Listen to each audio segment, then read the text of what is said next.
სწორი კვება. ჯანსაღი ცხოვრების წესი. ჩვენ ვსაუბრობთ ჯანმრთელობაზე მოწვეულ სტუმრებთან ერთად. საინტერესო თემები, სასარგებლო რჩევები. შექმნით თქვენი ჯანმრთელობის ფორმულა, მარიამ უტიაშვილთან ერთად.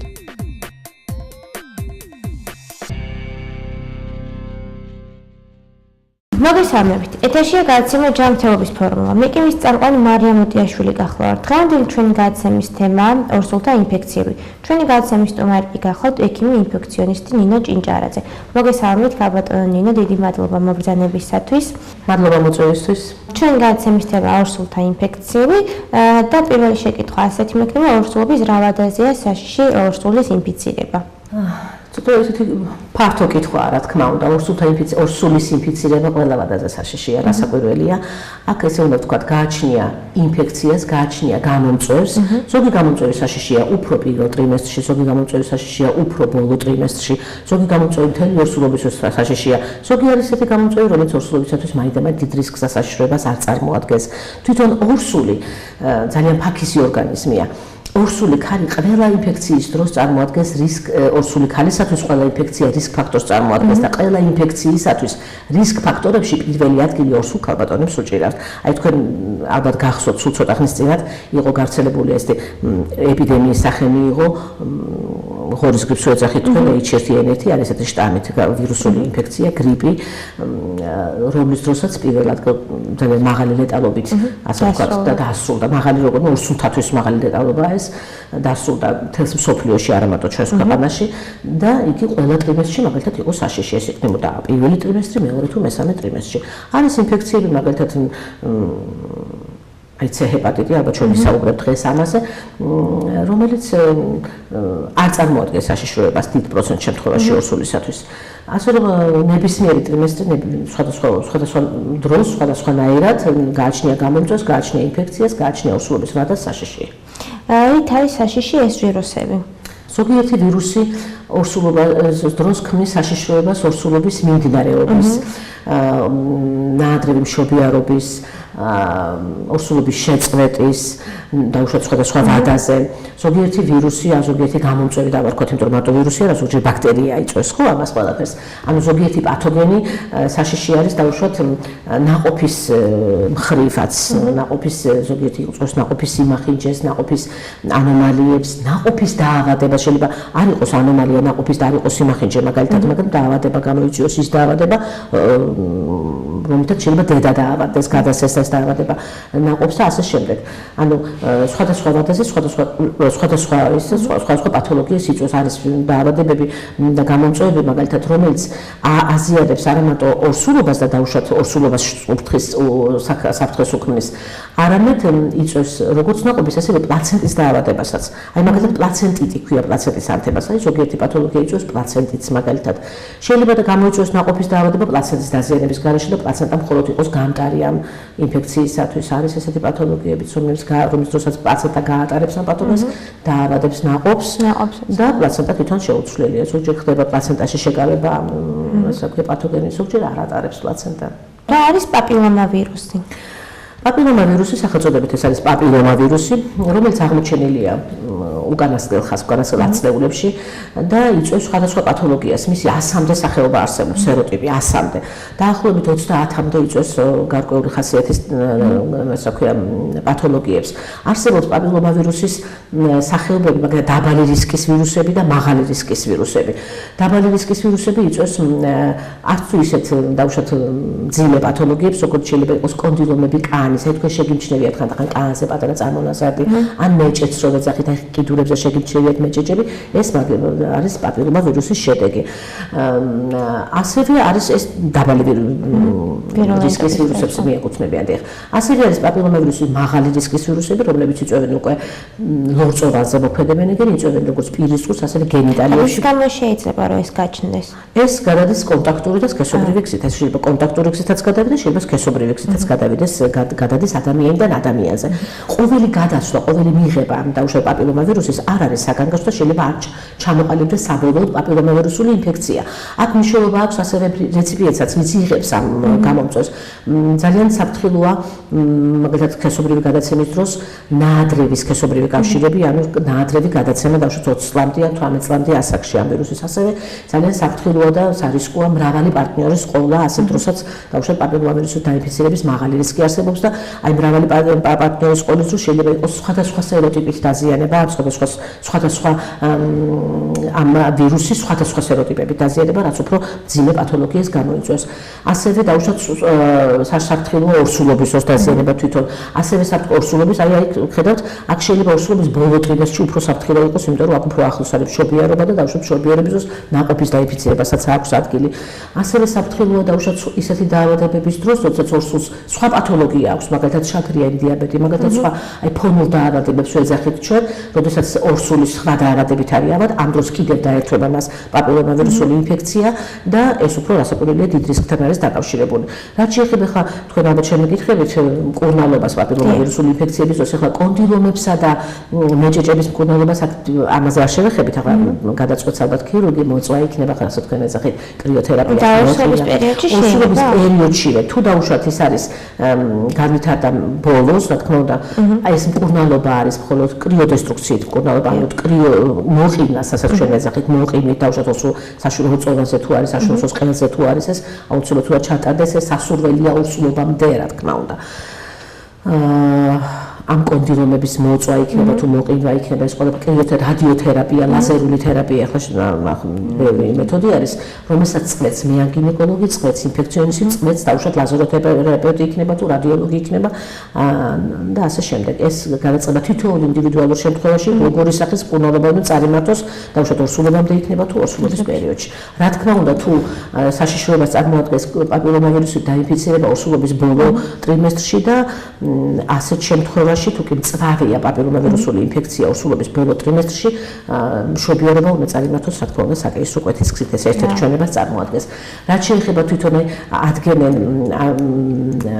არსებობს ესეთი პაპ ტესტი, გაგიგიათ ალბათ ჩვენი ქალბატონები იკეთებენ ამ პაპ ტესტს და საჭირო არის პრევენციის გზით, ან დაუშვათ შემოწმების თვალთახედვით 3-5 წელიწადში ერთხელ გაიკეთოს, დაუშვათ ახალგაზრდა ქალბატონმა ან თუ იცვლის სექსუალურ პარტნიორს, ასეთ შემთხვევაშიც გაიკეთოს პაპ ტესტი, რომელიც რასაკეთებს პაპ ტესტი საშუალოს ყელის ან საშუალოს ყელის უშუალოდ არხის კოლპოსკოპიით, მაგალითად ამ პაპ ტესტის მეშვეობით ამ ლორწოვანის უჯრედულ ციტოლოგიას ციტოლოგია არის პაპ ტესტი, რის საშუალებით ირკვევა დაუშვათ რა დაზიანების რა ხარისხია და ასევე ირკვევა თუ წინ ერთია, მაგათ ასეთი ხარისხი არსებობს დაზიანების, ასეთ შემთხვევაში დაუშვათ მკურნალობა შეიძლება არ საჭიროებდეს და განმეორებით 6 თვეში ან 1 წელიწადში ერთხელ განმეორებით უნდა გაიკეთოს.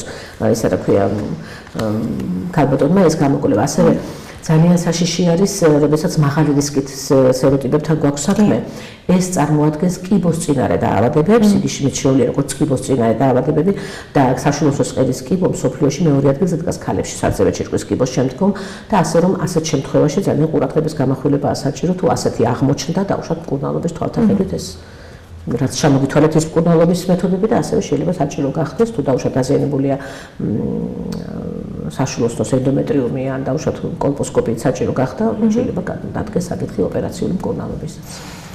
რას გვეტყვით ორსულობასა და C-ჰეპატიტის კავშირს შორის, ან თუ დაუშვათ გაიგო პაციენტმა, რომელიც არის ორსულად, რომ არის ინფიცირებული C-ჰეპატიტით. სამწუხაროდ ძალიან ხშირად ხდება, აი ჩემს პრაქტიკაშიც, მე ორსულებში ვმუშაობ, თქვენ ეს მოგეხსენება და ჩემს პრაქტიკაში ძალიან ხშირად ხდება C ვირუსით დასნებოვნების შეტყობა ორსულობის დროს. აი ორსული ქალბატონი თავს რომელიც ძალიან ჯანმრთელად თვლის, იგი იკეთებს ამ რუტინულ კვლევებს, რომელიც ორსულობის დროს კეთდება და აღმოჩნდება, რომ ის C-ჰეპატიტით არის დასნებოვნებულია C-ჰეპატიტით. რა თქმა უნდა, ეს არ არის სასაკვირველია, სასიამოვნო ფაქტი, მაგრამ ის რომ მას აღმოაჩნდა ამ სწრაფი მეთოდით, თავშეც ორსულობის დროს კეთდება C-ჰეპატიტის ანტისხეულები, ეს კიდევ იმას არნიშნავს, რომ ამ ქალბატონს აქვს ქრონიკული C-ჰეპატიტი. უნდა გაკეთდეს შემდგომი კვლევები, რასაკვირველია. ორსულობაშივე უნდა გაკეთდეს რაოდენობრივი განსაზღვრა, გენოტიპირება ამ C-ჰეპატიტის, გამომწვევის C ვირუსისა და მისი რაოდენობრივების განსაზღვრა.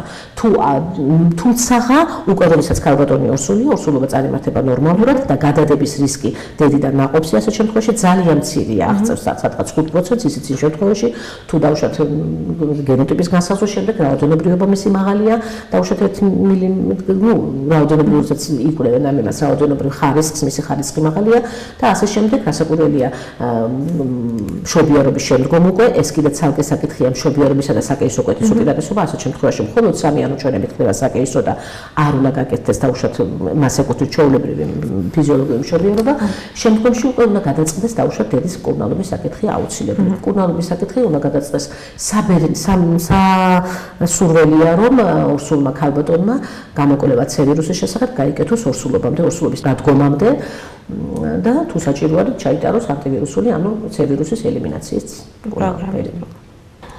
რას გვეტყვით ორსულობასა და შიდსზე? ის რომ შიდსი ერთ-ერთი ყველაზე ვერაგი დაავადება არის, ეს ცნობილია ამ სქესობრივად გადამტან დაავადებათა შორის. და სამწუხაროდ ერთეული შემთხვევები არის ისეთებიც, რომლის დროსაც ორსული შიდსი თავადობას იგებს ორსულობის დროს. ანუ ქალბატონი ორსულობის დროს იგებს შიდსის თავადობას. ცალსახად გეტყვით, რომ ეს რასაკვირველია, მძიმე პათოლოგია. უფრო მეტი პროცენტია რასაკვირველია ნაყოფის დაინფიცირება, ცელებთან შედარებით კოლოსალურად დიდი პროცენტია და ასევე მინდა გითხრათ, რომ ცელებათისგან განსხვავებით შიდსის მკურნალობა უნდა წარიმართოს ორსულობაშივე. ანუ, როდესაც ქალბატონი გახდება იმისი ანუ გაიგებს იმას, რომ მას აქვს შიდსი ორსულობის დროს, მაშინ უნდა მიმართოს ექიმ ვირუსოლოგს, ექიმ ინფექციონისტს და დაიწყოს ანტირეტროვირუსული მკურნალობა. არსებობს ისეთი პრეპარატები, სპეციალურად არსებობს ისეთი დარგი, რომელიც ისწავლობს ორსულის მკურნალობას და ეს უნდა წარიმართოს აუცილებლად ვირუსოლოგის ინფექციონისტის მიერ და უნდა იყოს ტანდემი ვირუსოლოგსა და გინეკოლოგს შორის და ერთად უნდა წარიმართოს ამათი მკურნალობა. ასეთი მკურნალობის დროს არის დიდი შანსი იმისა, რომ ნაყოფი დაიბადოს, ახალშობილი დაიბადოს ჩამფრთელი. ყველაზე პრობლემაა ტუბერკულოზი. დროდ გაიგოს დედამ, რომ როდესაც ორსულად არის დაინფიცირებული ტუბერკულოზით, რა მიზანები შეიძლება მიუმართოთ ამ დროს? ტუბერკულოზი ასევე წარმოადგენს ერთ-ერთ მძიმე დაავადებას, რა თქმა უნდა, 20-იანი მე-20 საუკუნის დასაწყისში, რომ უკვე უბრალოდ შუა წლებში, როდესაც ანტიბიოტიკების ერა დაიწყო, სტრეპტომიცინის, ასე ვთქვათ, ბაზარზე გამოჩენამ მოახდინა ის, რომ მკვეთრად შემცირდა ტუბერკულოზის დაავადების სიხშირე, რაოდენობა მოსახლეობაში, მაგრამ სამწუხაროდ ჩვენ და ამ ტუბერკულოზის გამომწვევ პათოგენმა გამოიჩინა რეზისტენტობა, ანუ მდგრადობა ამ ანტიტუბერკულოზური პრეპარატების მიმართ და უკვე მე-20 საუკუნის ბოლოსათვისაც კი უკვე ტუბერკულოზი ერთ-ერთ საშიშ დაავადებად იქცა კვლავ. ამ მდგრადობის გამო გაჩნდა ახალი მიმდინარეობები, ახალი ფორმები, დაუშვათ ტუბერკულოზის უფრო ხშირად გაჩნდა იმატა ამ ახალმა, დაუშვათ არასასუთხი ორგანოების ფორმებმა, მაგალითად იგივე მეზენტერიალურმა ტუბერკულოზმა, მეზენტერიული ლიმფური ჯირკვლების, იგივე გენიტალურმა ტუბერკულოზმა, ძვლის ტუბერკულოზმა და ასე შემდეგ. რა თქმა უნდა, ფიზიატრები ამას შემზე კარგად მოგახსენებენ, მაგრამ რაც შეეხება ორსულობას, რა თქმა უნდა, ორსულობის დროს თუ კი პირველად გაიგო ეს დაავადება, აქ მნიშვნელობა აქვს იცით რას ორსულობის დროს. არის ეს ტუბერკულოზი აქტიური, თუ არის ეს ტუბერკულოზი დაუშვათ უკვე ქრონიკულ სტადიაში, თუმცა მკურნალობა ეკუთვნის შეიძლება მეორე რაც მე დავასახელე ქრონიკულად ან გადატანილ ტუბერკულოზის დროსაც კი. იცით რა ხდება, ხანდახან არის ესეთი მოსაზრება, რომ ხდება გააქტივება ორსულობის ტუბერკულოზისა. მაგალითად, ორსულობის დროს ყალიბდება ნაყოფის ძვლოვანი სტრუქტურა, ხო სწორია და დედიდან მიაქვს ნაყოფს, ასე ვთქვათ, მჭყალებში დიდი რაოდენობით მინერალები, მათ შორის კალციუმიც.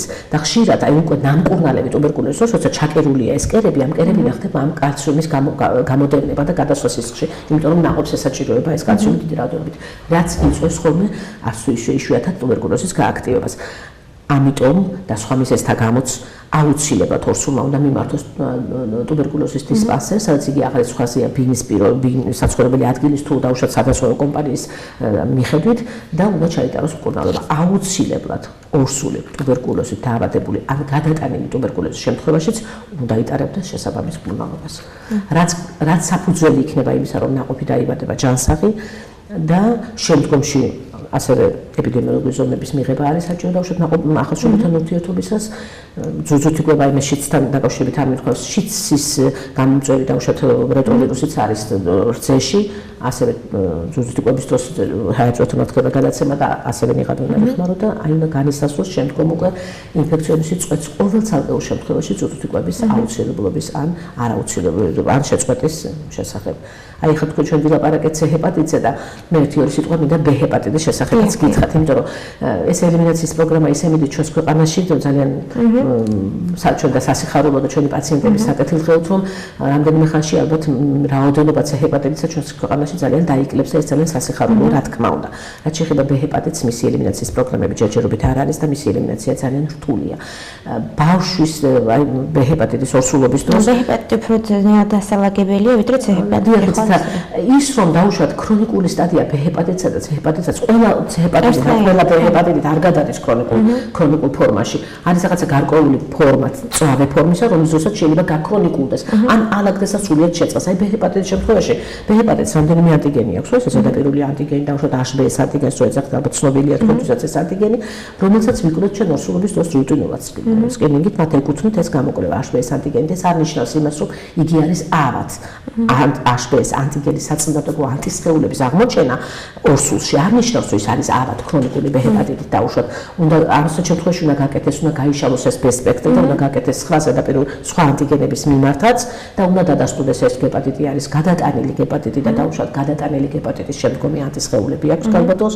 თუ ეს ჰეპატიტი არის უკვე ქრონიკული ან პერსისტირებაც ვეძახთ ჩვენი პერსისტიული ან მუდმივია რჩება ეს ვირუსი ორგანიზმში ასეთი ფორმა არსებობს დაუშვათ.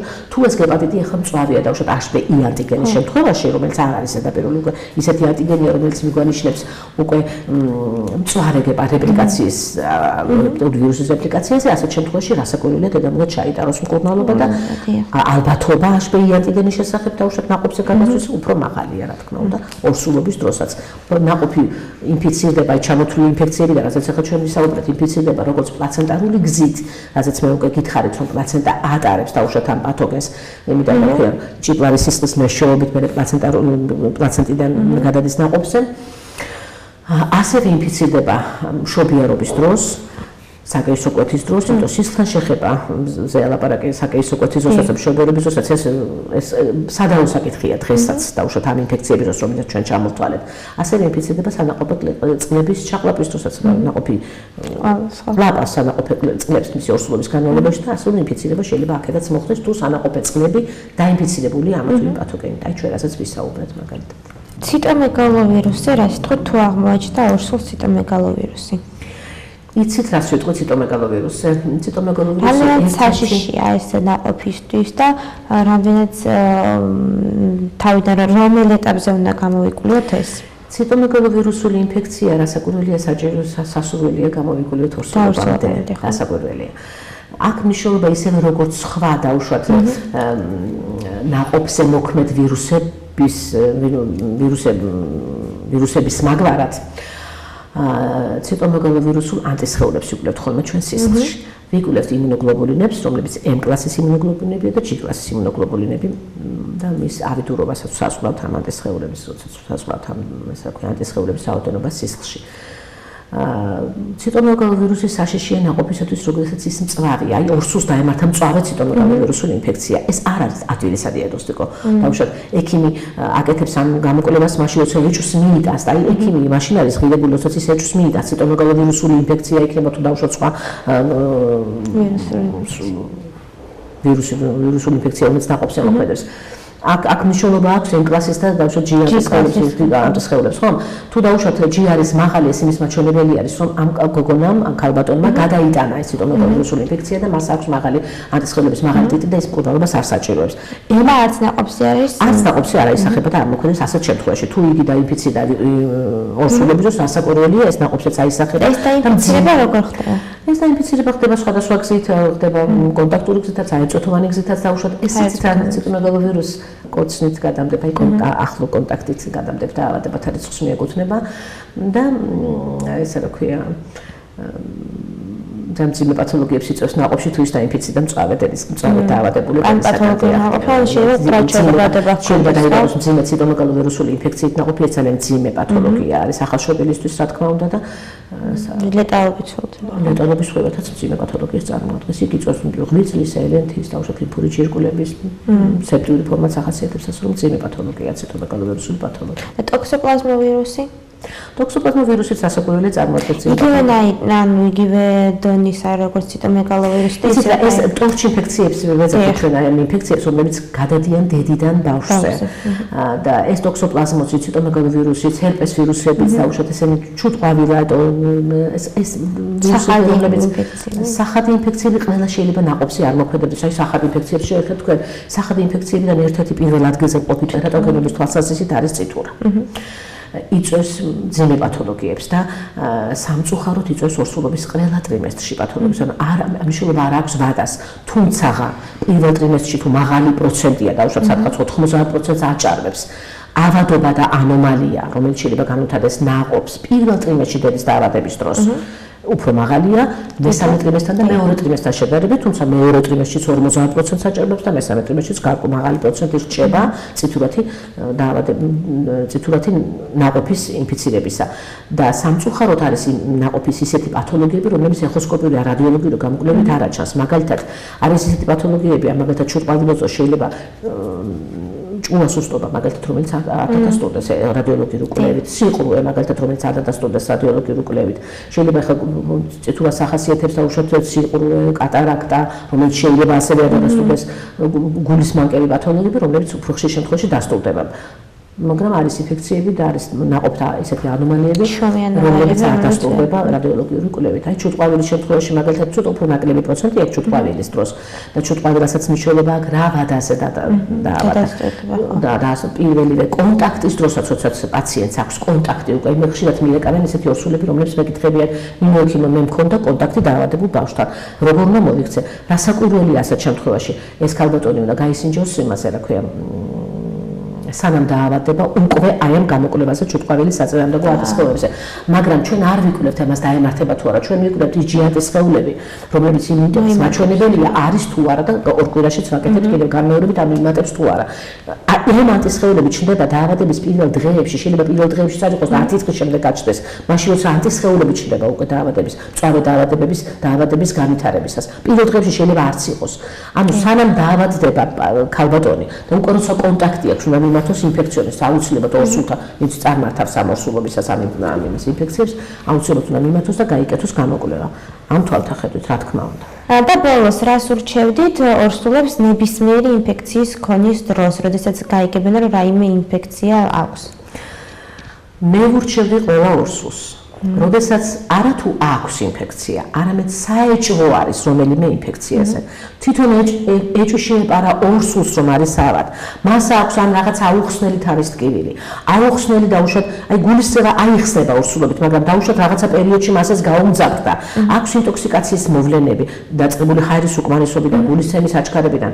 აქვს ყველაზე ისეთი სიმპტომი, როგორც აი ცხელება, ტემპერატურის მომატება. ასეთ შემთხვევაში, როდესაც უკვე ეჭვი დგება რაღაც ინფექციაზე. იმავე დროს, იმავე მომენტში შეიძლება ასე ითქვას, მან უნდა მიმართოს სასაკვირველია შესაბამის სპეციალისტს. აუცილებელია ეს.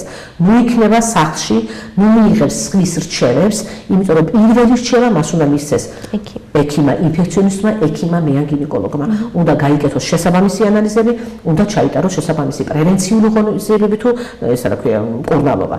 მაგალითად რაც შეეხება აცას, აი ძალიან ხშირად შეიძლება მე ახლა სხვა თემაზე გადავიდე, მაგრამ ეს იმდენად ზარები რომლებიც მე მირეკავენ, მე მინდა ახლა ბევრ მას გავცე პასუხი. გრიპის ეპიდემიების დროს გაიკეთოს თუ არა ორსულმა აცრა. ასეთ შემთხვევაში უნდა გადაიხედოს სასაკვირველი რისკი და სარგებელი. თუ მას ბოლო 2-3-4 წლის განმავლობაში არ ქონია გრიპით დაავადება, არ გახდა ავად გრიპი და არ შეიძლება გრიპის არევა მწვავე რესპირატორული ვირუსული ინფექციებისაგან, მაგალითად გრიპის სერიოზული ინფექცია, მაღალი ცხელებით მიმდინარე და არა უბრალოდ სუდო, რომელიც სხვა რესპირატორული ვირუსული ინფექცია. უნდა გაიკეთოს სასაკვირველია, რა ქვია, იმიტომ ავადობის შემთხვევაში უფრო მეტად დგება რისკის ქვეშ დაუშვათ ვიდრე აცრის შემდგომ. ასევე მაგალითად ძალიან ბევრი შეკითხვაა. ძალიან მძიმე პათოლოგია, მე მგონი ვისაუბრეთ კიდევაც ჩვენ ერთხელ შეხვედრისას, ცოფი მაგალითად, მაგალითად უკბინა. ზაღმა მე შემთხვევა მქონდა ახლა დამირეკა აგარაკზე ვიყავი და უიკმინა ვირთხარა, ესეთი შემთხვევაც იყო. რა აქნა ნინო კიმო როგორ მოიქცე? ახლა ასეთ კითხვას დავსვამე, რომ ცოფით ავადობის შემთხვევაში ხო საშველი აღარ გვაქვს, აი ძალიან ძიმეა ეს ნათქვამი. ამიტომ ის რისკი, რომელიც ახლავს ცოფით აცრას, უნდა გაკეთდეს თუნდაც იმ რისკის შემთხვევაში. ვიდრე დაუშვათ მივიღოთ ის დაავადება, რაც შეიძლება მოყოს ამ კბენას. ასე რომ ხანდახან ხდება ხოლმე სასწორზე დადება ორივე პათოლოგიის, აი გავაკეთო, არ გავაკეთო. ხანდახან მას სასწორზე იდება ინფექციონისტის მიერადაც გავაკეთო თუ არ გავაკეთო. უნდა ყველა ინფექციონისტი უნდა მე ახლა ინფექციონისტებთან მაქვს საქმე. ეცნობოდეს ამ დაავადებების ყველა პროტოკოლებს, რომელიც შედგენილია გაიდლაინებს, ეგ გზამკვლევებს, რომელსაც ჩვენ ვეძახით გაიდლაინებს, ხო?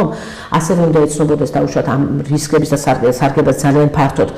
ასევე უნდა სოფლიო გამოცდილება მიიღოს მხედველობაში და გადაწყვიტოს შესაბამისად თითოეულ პაციენტთან, თითოეულ ინდივიდთან, თითოეულ ორსულთან განსაკუთრებული მიდგომა.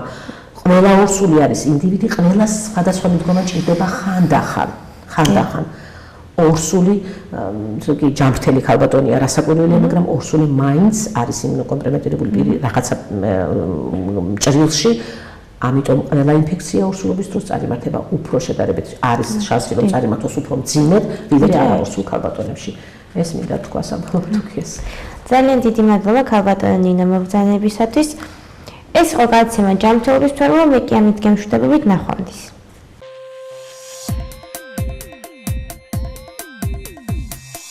სწორი კვება. ჯანსაღი ცხოვრების წესი. ჩვენ ვსაუბრობთ ჯანმრთელობაზე მოწვეულ სტუმრებთან ერთად. საინტერესო თემები, სასარგებლო რჩევები.